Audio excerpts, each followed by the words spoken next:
राजस्थान सरकार के श्री यादव माटी कला बोर्ड ने प्रदेश के माटी कलाकारों को वर्ष भर रोजगार और दोगुनी आय दिलाने की दिशा में बड़ी पहल शुरू की। बोर्ड के अध्यक्ष प्रहलाद रायटाक ने बताया कि मुख्यमंत्री भजनलाल शर्मा की मंशानुसार माटी कलाकारों को अत्याधुनिक इलेक्ट्रिक चौक और मिट्टी गूंथने की मशीनें उपलब्ध कराई जा रही हैं, ताकि वे सीजनल नहीं बल्कि पूरे वर्ष आत्मनिर्भर रूप से काम करें।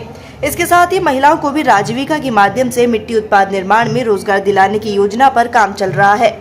बोर्ड की ओर से सार्वजनिक स्थलों पर मिट्टी के उत्पादों की बिक्री को बढ़ावा देने के लिए जिला कलेक्टरों और पुलिस अधीक्षकों को दीपावली के दौरान माटी कलाकारों को सहयोग देने के निर्देश दिए गए हैं।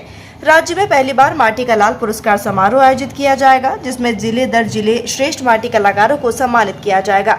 अब तक 21 जिलों में 1000 से ज्यादा कलाकारों को प्रशिक्षण देकर इलेक्ट्रिक चौक और मिट्टी गूंथने की मशीनें दी जा चुकी हैं और दिसंबर 2025 तक यह संख्या करीब 2000 पहुंचाने तक का लक्ष्य है।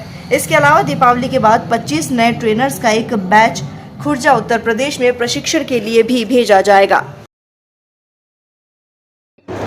अभी ये पिछले में तो 500 तो हमने बांटी थी मशीनें, और अभी ये चल रहा है, प्रोसेस चल रहा है। निश्चित तौर पर इसका आने वाले समय में परिणाम मिलेगा, और जिसके घर में ये मशीन पहुंची है वो प्रोडक्शन करके वो तुरंत ही, जैसे आज 500 कमा रहा था कल 1000 रुपये में आता है, ऐसा हमारे पास में रेगुलर समाचार आ रहे हैं। आंकड़े लाने में तो थोड़ा वक्त लगेगा, वो भी आ जाएंगे, ले आएंगे।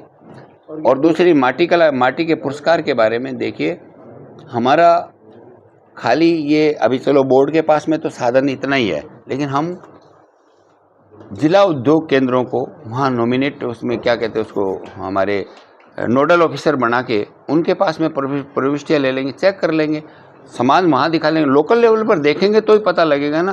कुछ हमारे सामाजिक कार्यकर्ता, पार्टी के कार्यकर्ता है, वो भी इसमें सहयोग करेंगे। काम बड़ा है लेकिन काम दुर्भर भी है, लेकिन करना तो है।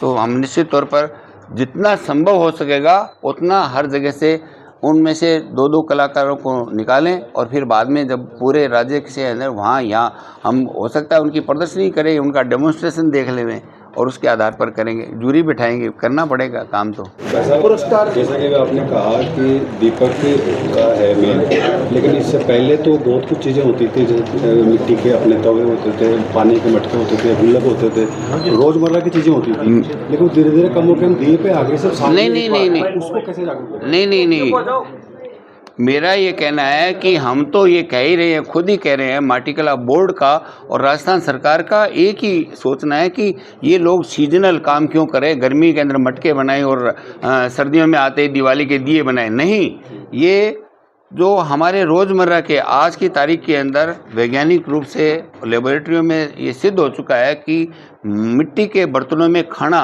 बनाना, पकाना और खाना, तीनों चीज़ें ये स्वास्थ्य के लिए लाभदायक है, क्योंकि इसमें जो हमारा खाना है उसकी पौष्टिकता 100% बनी रहती है।